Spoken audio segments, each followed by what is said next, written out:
Captain Sarah Chen was reviewing supply reports when the feeling hit her like a punch to the chest. She dropped her coffee mug, watching the hot liquid splash across her desk as a cold fire spread through her body. Something was wrong. Something was calling. Around the bridge of the TDC Dreadnought Indomitable, other crew members began showing similar reactions. Lieutenant Morrison suddenly gripped his console, his knuckles turning white. Ensign Park looked up from her station with wide, confused eyes. "Captain?" Morrison's voice was tight. "I'm getting reports from all over the ship. Personnel are experiencing something. Medical doesn't know what to call it." Sarah pressed a hand to her chest, trying to understand the sensation burning there. It wasn't pain exactly. It was more like an itch she couldn't scratch, a song she couldn't quite hear. But underneath it all was a message that needed no words. "Help us." "Get me Admiral Stone," she ordered, her voice steadier than she felt. The view screen flickered to life, showing the weathered face of Admiral Marcus Stone aboard the flagship Defiance. Behind him, Sarah could see his own crew moving with the same confused urgency she was witnessing on her own ship. "Chen, tell me you're feeling this too," Stone said without preamble. "Yes, sir. My entire crew is affected. It's like..." Sarah struggled to find words. "Like something is screaming in our heads, but we can only hear the emotion, not the words." Stone nodded grimly. "I've got reports coming in from across the fleet. Every human military installation, every ship, every frontier outpost, they're all experiencing the same thing." The sensation grew stronger.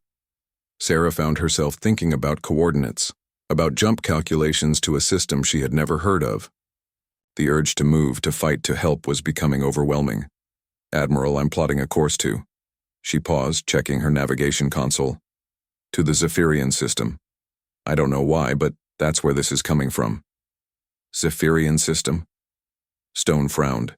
"Never heard of it, but you're right. That's where the signal is pointing." He was quiet for a moment, then his expression hardened. "All right, people. I don't know what's happening out there, but something is asking for humanity's help, and we don't leave anyone behind." The order went out across human space within minutes. Every available ship, from massive dreadnoughts to single-pilot fighters, began converging on a set of coordinates most had never seen before. The response was unlike anything in military history. The 42nd Tombstone Squadron was the first to arrive at the rally point. Their leader, Commander Jake Reaper Sullivan, had felt the call stronger than most.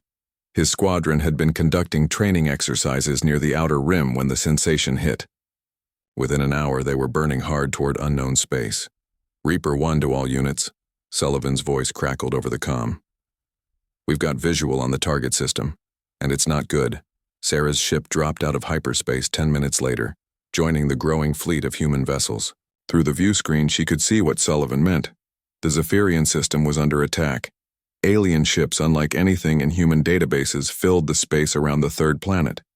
They were organic-looking things, all curves and pulsing, veins like someone had grown warships instead of building them. They moved with predatory grace, surrounding the planet in a formation that spoke of experienced killers. "My God," whispered Lieutenant Morrison. "Look at the planet." Through her telescope, Sarah could see the world below. It should have been beautiful. She could make out crystal cities that caught and reflected starlight. But many of those cities were dark now, their lights extinguished forever. The attackers were systematically destroying everything that lived. "Admiral, we're receiving a transmission," reported the communications officer. "It's not from the hostiles. Source appears to be the planet's surface. Put it through." The voice that came through the speakers was unlike anything Sarah had ever heard. It sounded like wind chimes made of crystal, musical but strained with fear and exhaustion. "Unknown vessels. This is High Scholar Velnara of the Zephyrian Republic. I think I may have called you here. Our world is dying. The Korvac horde is destroying everything. We have no weapons, no way to fight them. Please, if you can hear this, we need help." Sarah felt the burning sensation in her chest flare stronger. These were the ones calling. These crystal-voiced aliens were the source of the signal that had reached across space to touch every human mind. Admiral Stone's voice was calm when he replied. "High Scholar Velnara, this is Admiral Marcus Stone of the Terran Defense Corps. We received your call for help. We're here to assist." Terran Defense Corps. The alien's voice was filled with wonder. You're from the third planet of the Sol system, the young species that just achieved faster-than-light travel? Sarah blinked. Apparently, the aliens knew more about humans than humans knew about them. That's right, Stone confirmed. And right now, we're your best hope. All units, this is Admiral Stone. We have hostiles attacking a peaceful world. Mission parameters are simple. Protect the innocent, eliminate the threat. Weapons free. The response from the human fleet was immediate and terrifying. 12 battle groups over 300 ships began moving toward the alien attackers with deadly precision. These weren't the massive, slow formations favored by most species. Human ships moved fast and hit hard. Their tactics born from centuries of warfare in the asteroid belts and outer system conflicts. The Korvax seemed to notice the approaching humans for the first time. The organic ships began turning away from the planet, forming new defensive positions. Sarah could see them communicating through flashes of bioluminescent light across their hulls. They don't know what to make of us, observed Morrison. They're about to find out, Sarah replied, checking her weapons systems. All hands, battle stations. This is not a drill. The first engagement began when Commander Sullivan's squadron encountered a Korvac patrol group. The aliens had apparently expected the humans to follow standard galactic combat protocols. Long-range exchanges, formal challenges, gradual escalation. Instead, they got humanity's approach to warfare. The lead Korvac ship was twice the size of Sullivan's fighter. It began powering up what looked like an energy weapon, probably intending to disable rather than destroy. A civilized approach. Sullivan responded by ramming it at full speed while detonating his missile payload. The explosion lit up the entire system. When the light faded, both ships were gone, along with 3 other Korvac vessels caught in the blast radius. Tombstone 2 to all units, came a new voice over the comm. Reaper is down, but he took a whole patrol group with him. These things can be killed. Sarah felt something cold settle in her stomach. She had known Sullivan for 5 years. He had a wife and 2 kids back on Mars. But she also felt something else. Pride. He had died protecting innocent aliens he had never met, and he had made it count. All units, this is Admiral Stone. The command frequency crackled. The enemy has just learned that humans don't fight by the rules they're used to. Show them what that means. The human fleet spread out, each ship choosing its own target among the Korvac force. No formation flying, no coordinated salvos. Just individual crews making individual decisions about how to hurt the enemy most effectively. It was chaos. It was brilliant. And it was working. The Korvac had never faced anything like it. The crystal spires of Zephyria Prime burned against the dark sky. What had once been beautiful towers reaching toward the stars now cracked and fell like broken glass. The Korvac horde had arrived 3 days ago, and already half the planet was dead. High Scholar Velnara pressed her crystalline hand against the archive chamber wall. The ancient stone felt cold even through her energy-based form. Outside, she could hear the screams of her people as the Korvac drained their life force. The parasitic aliens moved through the city like a plague, consuming everything that lived. Scholar, we must evacuate, called her assistant Catherine. His usually bright blue light had dimmed to a pale flicker. Fear did that to their kind. The defense grid has failed. The Korvac will reach the archive within hours. Velnara shook her head. Her people had always been peaceful. They studied the stars, created art, and shared knowledge with anyone who asked. Violence was foreign to them. Their military existed only to defend against natural disasters, not wars. They had no weapons that could stop the Korvac. There must be something, she whispered, running her fingers along the ancient storage crystals. These archives held knowledge from 1,000 different worlds, collected over millions of years. Surely someone, somewhere, had faced enemies like this before. The building shook as another explosion rocked the city. Dust fell from the ceiling. Time was running out. That was when she found it. Deep in the oldest section of the archives, hidden behind warnings in dead languages, sat a single black crystal. Unlike the others, this one felt wrong somehow. It pulsed with dark energy that made Velnara's form flicker just looking at it. The warning labels were clear. Even in the ancient script, champion summoning matrix, use only in final hour, danger, unpredictable results. Velnara lifted the crystal carefully. According to the records, this device was built by the precursors, the mysterious race that had vanished eons ago. They had left behind artifacts like this across the galaxy, tools meant to help younger races in times of great need. The crystal grew warm in her hands. She could feel its power, ancient and vast. The instructions were simple enough. Place the crystal in a quantum field amplifier, input the desired parameters for a champion, and activate. The device would reach across space and time to find someone capable of helping. Another explosion, closer this time. The lights flickered. "Scholar, the Korvac have breached the outer defenses." Catherine's voice cracked with panic. Velnara made her decision. She ran to the laboratory section of the archive, the black crystal clutched tight in her hands. The quantum amplifier was old but functional, used for research into dimensional physics. She had never imagined using it for something like this. She placed the crystal into the amplifier's core and began entering parameters. What kind of champion did they need? Someone strong, brave, willing to fight impossible odds. Someone who could face the Korvac and win. The crystal began to glow. Energy filled the chamber, crackling between the walls like lightning. The amplifier's readings went wild as power levels climbed beyond anything Velnara had ever seen. "Initiating champion summons," she said, her voice barely audible over the growing whine of the machinery. "Seeking warrior capable of defeating the Korvac horde. Range galactic. Selection criteria: maximum combat effectiveness." She pressed the activation key. The world exploded in light. The crystal didn't just activate, it overloaded. The carefully controlled quantum field collapsed, sending energy cascading through dimensions Velnara didn't even know existed. Instead of summoning a single champion, the device broadcast its call across multiple realities. Its signal amplified 1,000-fold. Warning alarms screamed throughout the laboratory. The amplifier began to smoke, its systems failing one by one. Velnara tried to shut it down, but the controls wouldn't respond. The machine had taken on a life of its own. In the swirling chaos of energy, she saw something that made her crystalline form go cold. A symbol had appeared in the quantum matrix, burning bright against the dimensional storm. It looked like a stylized bird with spread wings surrounded by stars. Below it, strange symbols that might have been words. Terran Defense Corps. The crystal shattered. The amplifier exploded, sending Velnara flying across the room. Smoke filled the chamber as emergency systems tried to contain the damage. When the energy finally faded, only silence remained. Velnara pulled herself up, her form flickering with damage. The champion summoning matrix was gone, reduced to glittering dust on the laboratory floor. Had it worked? She had no way of knowing. Catherine burst through the chamber door. "Scholar, are you hurt? We felt the explosion throughout the building."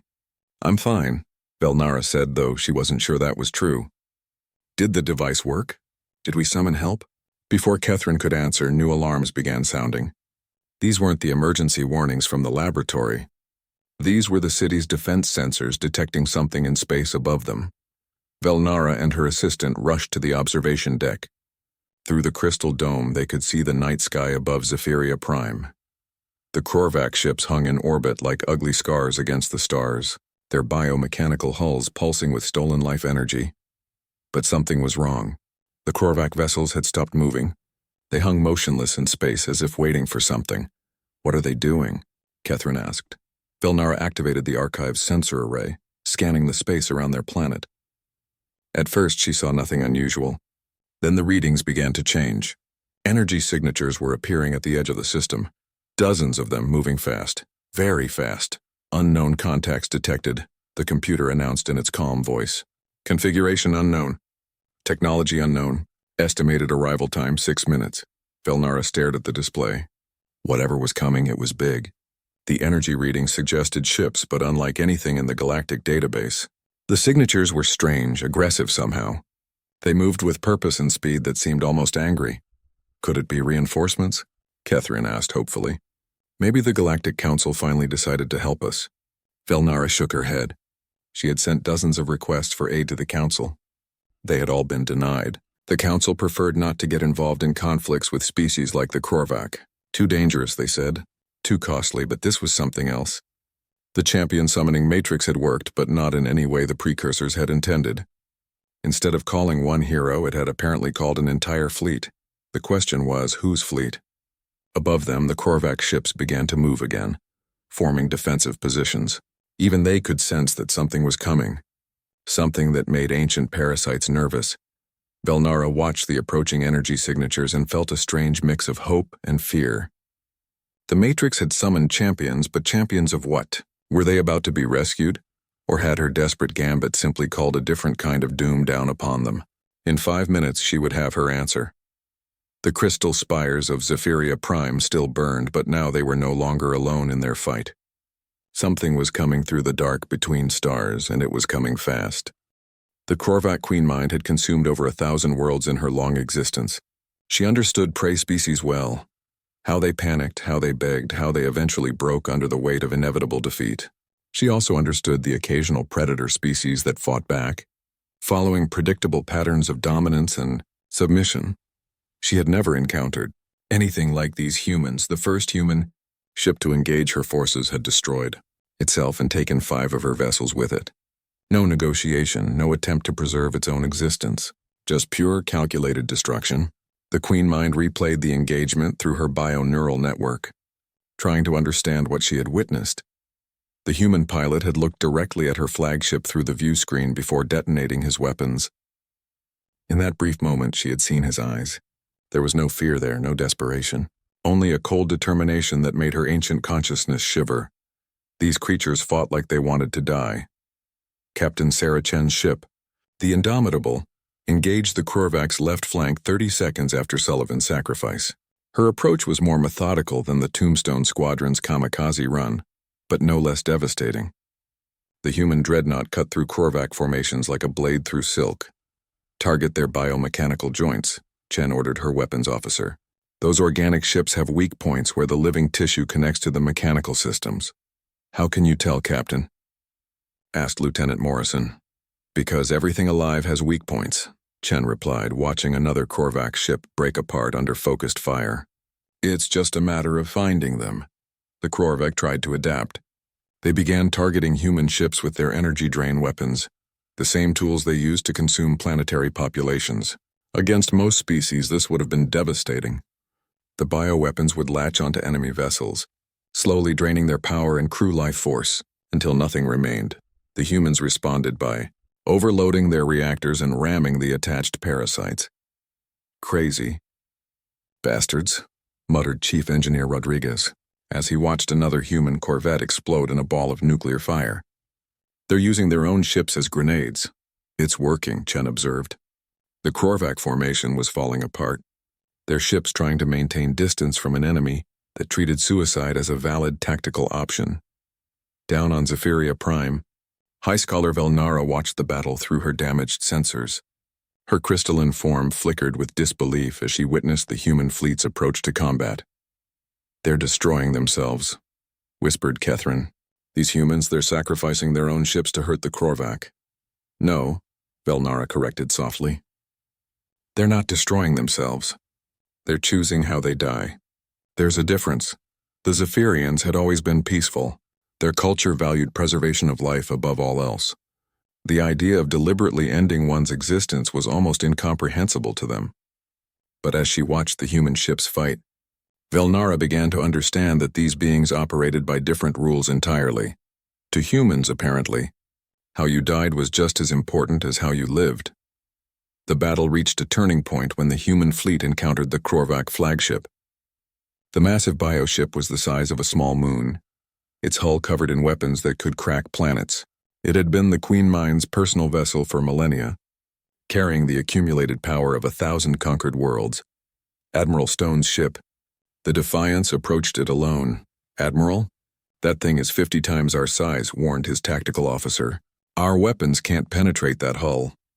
Then we won't use weapons, Stone replied calmly. All hands abandon ship. Emergency evacuation now. I want everyone off this vessel in 2 minutes. Sir? The tactical officer looked confused. What are you planning? Stone was already moving toward the bridge escape pods. I'm going to show these parasites what happens when you threaten peaceful people. Set the navigation computer for a collision course with that flagship's main weapon array. Full burn.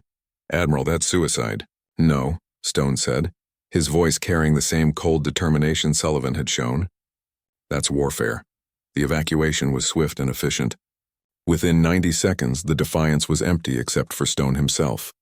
He could have taken the last escape pod, let the ship's computer handle the final approach. Instead, he remained on the bridge, his hands on the manual controls. The Korvac flagship tried to destroy the approaching human vessel, but Stone had anticipated this. The Defiance jinked and weaved through the enemy fire, its hull taking hits but staying on course. In the final moments, Stone activated the ship's intercom. "This is Admiral Marcus Stone of the Terran Defense Corps." His voice broadcast across all frequencies.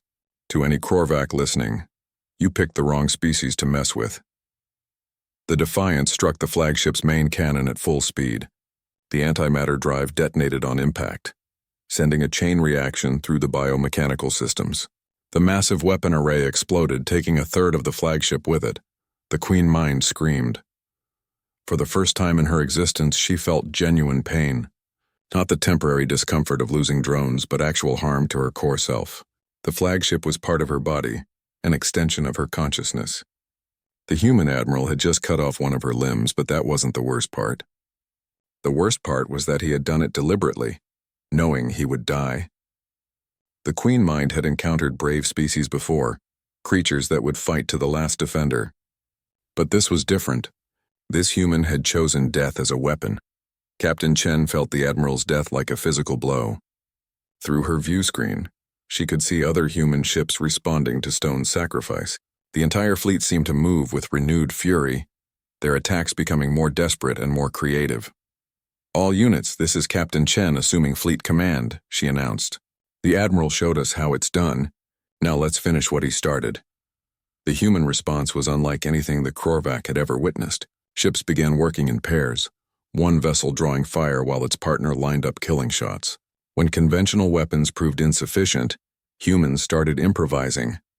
Mining lasers became ship-to-ship weapons. Cargo containers were turned into guided missiles. Construction equipment was jury-rigged into assault tools. One human corvette ran out of ammunition and began ramming Korvac fighters with its cargo bay doors open, using the ship itself as a giant fly swatter.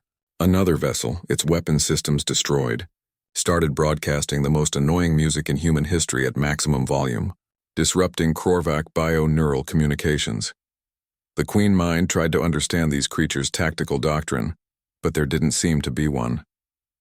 Each human ship fought differently, adapted constantly, and refused to follow any predictable pattern. They were chaos incarnate, impossible to counter because they were impossible to predict. More disturbing was their apparent lack of self-preservation instinct.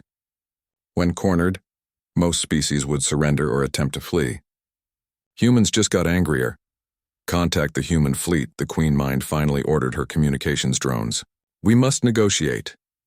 The response came from Captain Chen. Her image appeared on the Korvac's bioscreens, showing a human female with short dark hair and cold eyes. She looked tired but determined. "This is Captain Sarah Chen, acting fleet commander. Are you surrendering?" The Queen Mind had never been asked such a question. "We wish to discuss terms. Your species fight unusually. Perhaps we can reach an accommodation." Chen's expression didn't change. "There are no terms. You're attacking innocent people. Either you leave or we kill you. It's that simple." "You cannot kill us all," the Queen Mind replied. "We are eternal. We have consumed galaxies." "Maybe," Chen acknowledged. "But we'll make you pay for every life you take. And judging by what you've seen so far, that price might be higher than you're willing to pay." The Queen Mind considered this. In the past hour, she had lost more vessels than in the previous century of conquest. These humans weren't just dangerous, they were expensive to fight. Every victory against them came at a cost that made the entire campaign questionable. More importantly, they seemed to genuinely enjoy the fighting. Most species grew tired of war, wanted it to end. Humans appeared to get stronger the longer it continued. "We will consider your words," the Queen Mind said finally. Chen smiled, but it wasn't a pleasant expression. "You do that. In the meantime, we'll keep killing your ships until you make up your mind." The communication ended, leaving the Queen Mind alone with her thoughts and her suddenly much smaller fleet. The war that followed was not really a war at all. It was an education in the difference between fighting to win and fighting to survive. The Korvac horde had spent millennia perfecting their methods of conquest. They understood intimidation, overwhelming force, and the gradual breaking of enemy morale. What they didn't understand was an enemy that got more dangerous when cornered. Captain Chen established her command post on the bridge of the Indomitable, coordinating a fleet that refused to be coordinated. Human military doctrine had always emphasized individual initiative, but this was something beyond normal tactics. Each ship was fighting its own private war, adapting to circumstances in ways that defied conventional strategy. Captain, the mining vessel Lucky Strike is requesting permission to engage the Korvac cruiser at bearing 27 Mark IV, reported Lieutenant Morrison. Chen looked at her tactical display. The Lucky Strike was a civilian ship that had answered the call along with the military vessels. It had no weapons, no armor, and a crew of 12 miners who had never seen combat. The Korvac cruiser it wanted to attack was a kilometer-long predator bristling with bioweapons. Permission granted, Chen said without hesitation. Morrison looked surprised. Ma'am, that ship can't possibly win against a cruiser. They don't need to win, Chen replied, watching the Lucky Strike begin its approach. They just need to make it count. What happened next became legend among the human fleet. The Lucky Strike, moving at maximum burn, activated its mining laser array and sliced through the Korvac cruiser's hull like it was cutting through an asteroid. The alien ship's biomechanical systems weren't designed to handle industrial-grade cutting tools. In 30 seconds, the cruiser was carved into pieces. The miners then turned their ship around and engaged another Korvac vessel. This pattern repeated across the battlefield. Cargo haulers used their loading equipment to grab and crush enemy fighters. Passenger ships rammed Korvac vessels with their reinforced hulls. Even a luxury yacht joined the battle, its owner using the ship's entertainment system to broadcast confusing signals that disrupted enemy communications. The Korvac tried to adapt.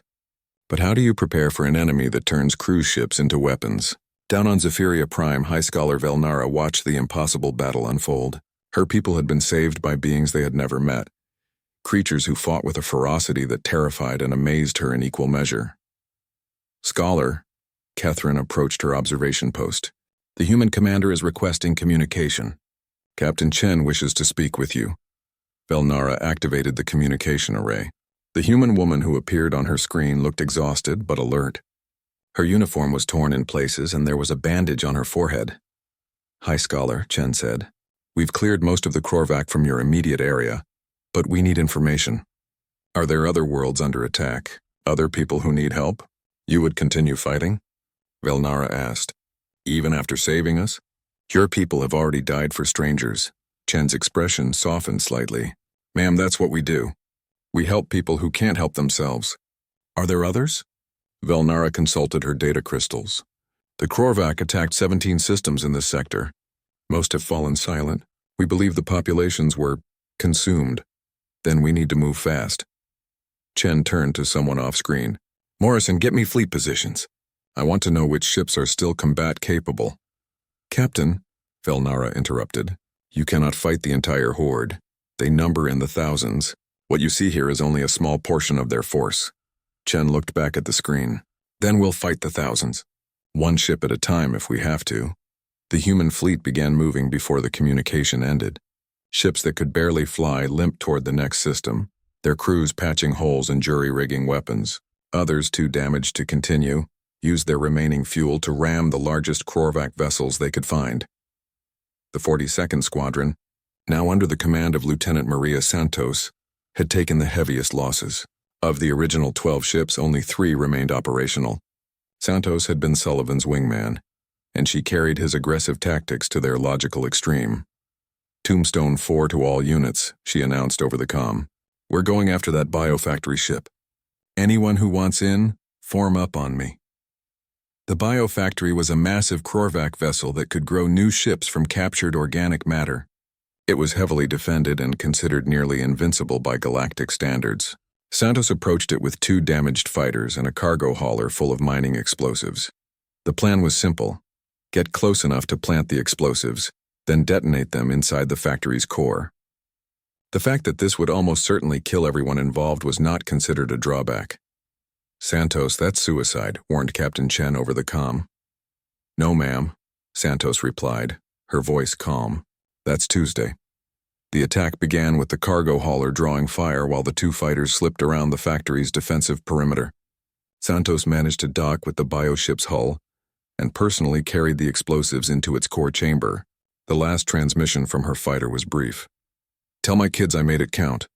The biofactory exploded like a small star, taking half the Korvac fleet with it. The Queen Mind felt each death of her vessels like a physical wound. These humans were costing her centuries of accumulated power. Worse, they were inspiring other species to fight back. Reports were coming in from across the sector of worlds that had given up hope, suddenly mounting resistance. "My queen," reported one of her subminds, "the humans have entered the Kelvac system. The local defense force is joining them in attacking our forces there." The Queen Mind's consciousness recoiled.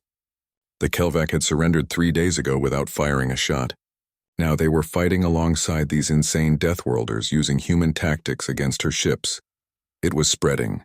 The human madness was infectious. She opened communication channels with her entire fleet. "All vessels withdraw from engagement. Return to the staging area immediately. My queen?" The submind sounded confused. "We outnumber the humans 10-1. We can still win this." "At what cost?" the Queen Mind demanded. "Look at our losses. Look at what they're doing to us. These creatures don't fight wars, they fight extinctions. Their own, if necessary." As if to prove her point, another human ship exploded in the distance, taking 3 Korvac vessels with it. The pilot had deliberately overloaded his reactor rather than be captured. "We retreat," the Queen Mind decided. "Send a message to all Horde forces. The human worlds are to be avoided. Mark their space as forbidden territory, but my queen, they are only one species. We are eternal." The Queen Mind considered this. Through her bio-neural network, she could feel the pain of her losses, the confusion of her subminds, the growing fear that spread through her forces like a virus. In one day, these humans had done more damage to the Korvac horde than some species managed in centuries of warfare. More disturbing was how they had done it. Not through superior technology or overwhelming numbers, but through sheer, relentless will to fight.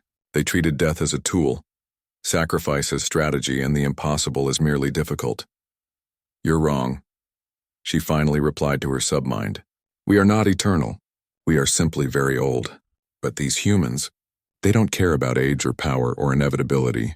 They care about right and wrong, and they're willing to die for it." The Korvac fleet began its withdrawal, leaving behind a battlefield littered with the wreckage of both sides. But for every human ship destroyed, 3 Korvac vessels lay broken. For every human life lost, dozens of alien predators would never hunt again.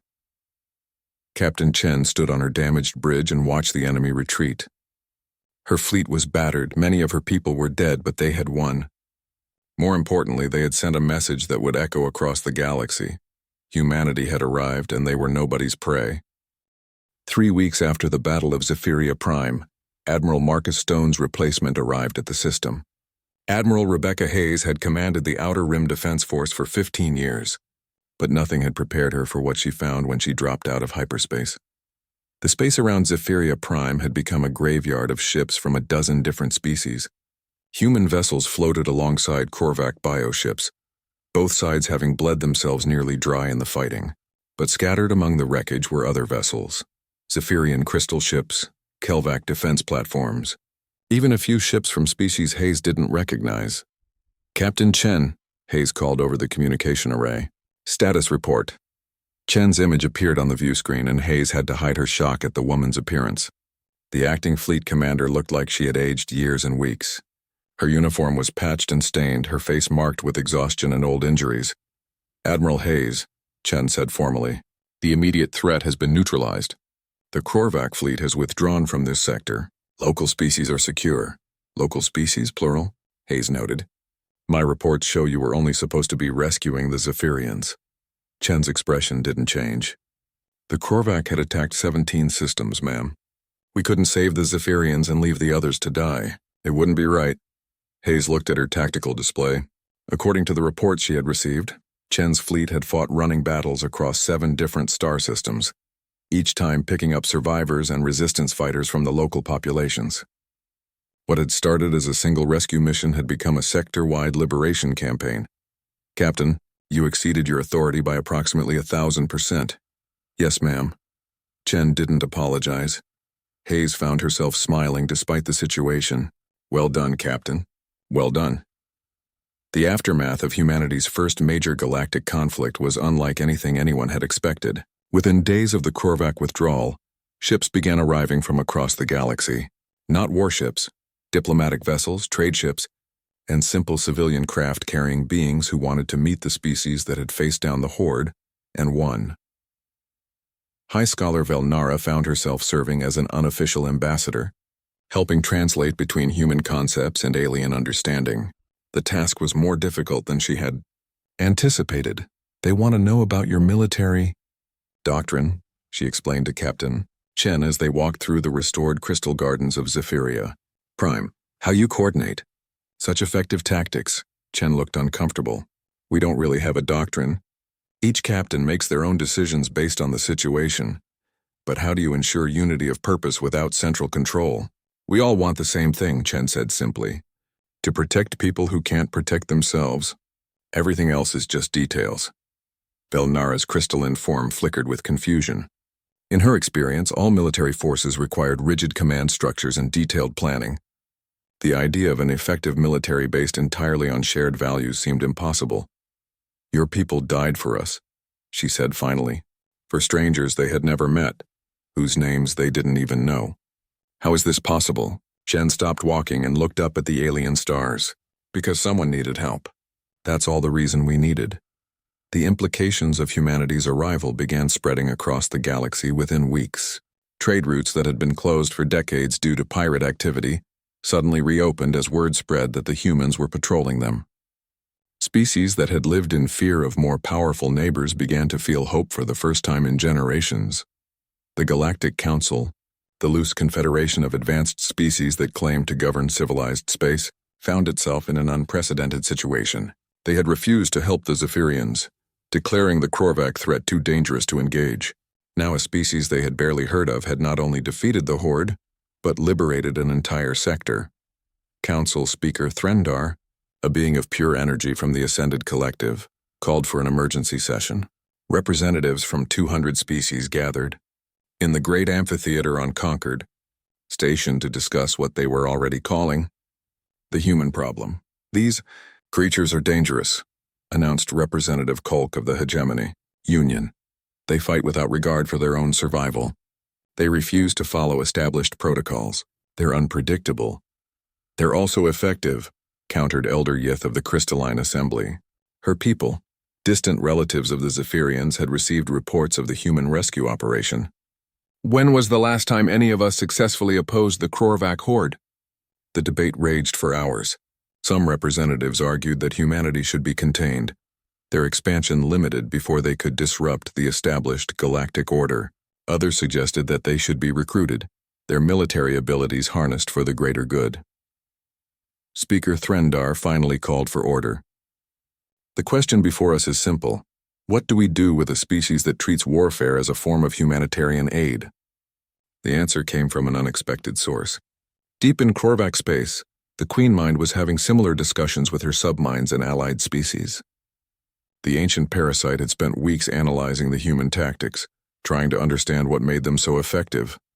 They don't fight for conquest, she explained to the assembled Horde leaders. They don't fight for territory or resources. They fight for others. It makes them unpredictable because their motivations are alien to us.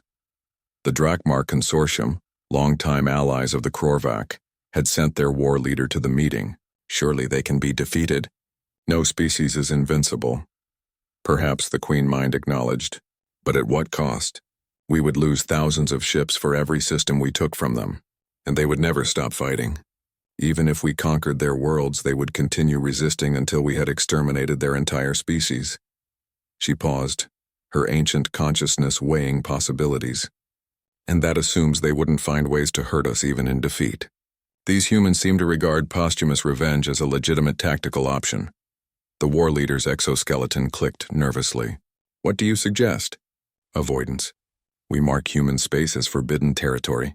We find easier prey. It was a decision that would reshape the galaxy. Within a standard galactic year, the word had spread. The humans were off limits. Species that had never heard of Earth suddenly knew that attacking anything under human protection was not worth the cost.